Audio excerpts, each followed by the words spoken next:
Looping in Dead by Daylight ist eine der wichtigsten Fähigkeiten, die einem Survivor helfen können, länger zu überleben. Dabei kann es gerade für Anfänger sehr überwältigend werden. Es gibt zig verschiedene Teils und es ist nicht immer sofort klar, wie man diese effizient loopen soll.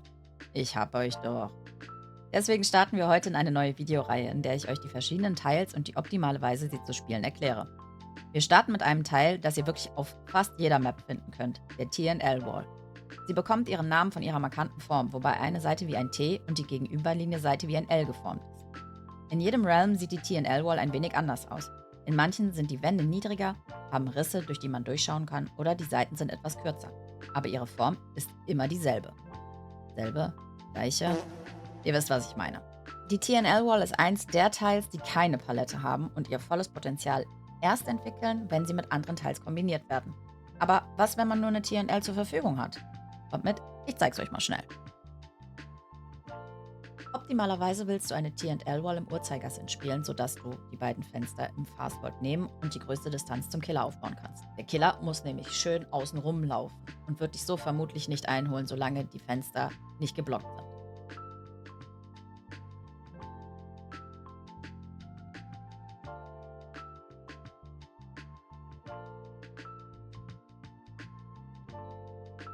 Die meisten Killer werden aber wissen, wie sie das verhindern können. Nämlich indem sie durch die Mitte abkürzen und dich somit von der anderen Seite des Teils abschneiden und dich damit nur noch um die kurze Seite des Teils chasen können.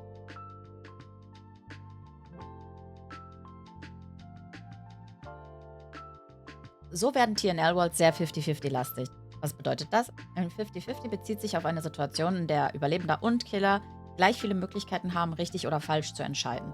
Als Beispiel an diesem Fenster: springe ich da durch und der Killer doubleback, läuft also rückwärts zurück zum Fenster, verliere ich. Springe ich durch das Fenster und der Killer folgt mir weiter und committet also zu meiner Seite, gewinne ich. Die Entscheidung hängt also hauptsächlich von Vermutungen ab. Wie schnell ist die Reaktion auf das, was der jeweils andere tut? Welche Mindgames verwenden beide Parteien? Habe ich vielleicht irgendwie Sicht auf die andere Person?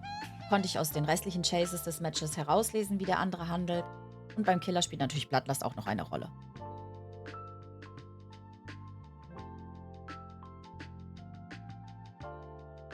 Was euch das Loopen an einer TNL-Wall deutlich erleichtern sollte, sind die sogenannten Checkspots.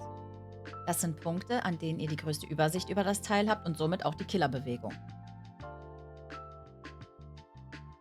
Es lohnt sich also sehr, an diesen Stellen langsamer zu werden oder einfach mal stehen zu bleiben und sich einen Überblick zu verschaffen, damit ihr nicht vom Killer überrascht werden könnt. Checkspots zu halten und damit die Chance auf Mindgames zu reduzieren, ist also 100-mal sicherer, als kopflos durch die Gegend zu rennen. Glaubt mir, ihr müsst nicht permanent im Sprint unterwegs sein. Ich dachte das auch lange Zeit. Und jetzt zeige ich euch noch anhand einer kleinen Chase, wie ich Checkspots zu meinem Vorteil nutze. Beispielsweise bleibe ich an den diagonalen Checkspots, also den Fenstern, stehen oder werde langsamer, um Doublebacks oder Mindgames vorherzusehen und nicht überrascht zu werden.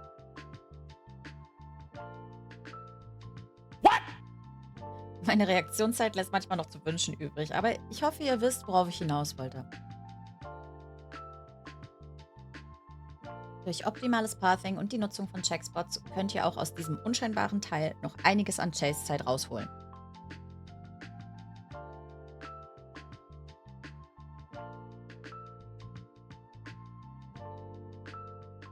Help me!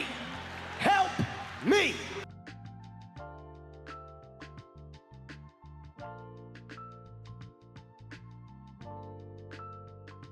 Das war erstmal alles zu den TNL-Walls. Lasst es mich super gerne in den Kommentaren wissen, wie euch das Video gefallen hat und welches Teil ihr euch vielleicht als nächstes wünscht. Ansonsten checkt auch super gerne meine anderen Socials aus. Ich würde mich freuen, euch dort zu sehen. Bis zum nächsten Mal.